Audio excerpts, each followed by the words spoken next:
जी नाजरीन, मैं इस वक्त शाम का टाइम हो गया है, वापस जा रहे हैं घरां नूं।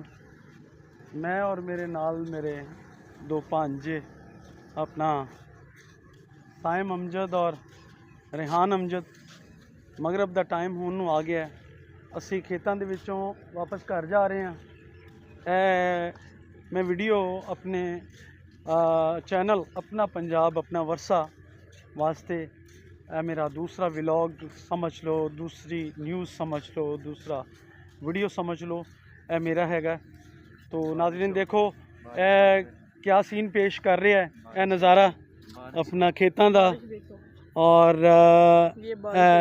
ये देखो बारिश हुई है, बारिश दे नाल पानी रास्ते दे विच किस तरह खड़े है, और खेत खलियान और सूरज का बेहतरीन नज़ारा,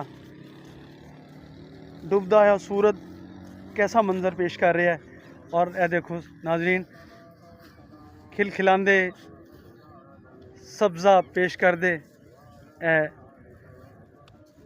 खेत, पिंडां वालियां दी जिमींदारां दी मेहनत का नतीजा और अल्लाह ताला का करम हुंदा है कि यह फसलां एक वक्त ते आके फल दिंदियां ने। और इन्हां फसलों ते अपना असी गंदम की फसल और चावल की फसल हासिल करने हैं। तो नाज़रीन इस फल नूं हासिल करने वास्ते, इस फसल नूं हासिल करने वास्ते किन्नी कु मेहनत दरकार हुंदी है। ये कोई आके इन्हां दिनां दे विच जदों मुंजी लग रही हुंदी है, चावल की फसल काश्त हो रही हुंदी है, पानी पै रहा हुंदा है और लोग विच इन्नी को मेहनत कर रहे होंदे ने कि कीड़े मकोड़े इतने ज़्यादा लड़ते ने, इतने ज़्यादा जेड़े ना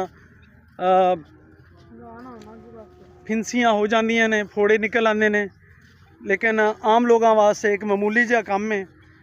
तो मैं सिर्फ तुहानू व्यू दिखाना सी कि देखो कैसा व्यू, कैसा मंजर पेश कर रहा है जी। अज वास्ते बस इन्ना ही।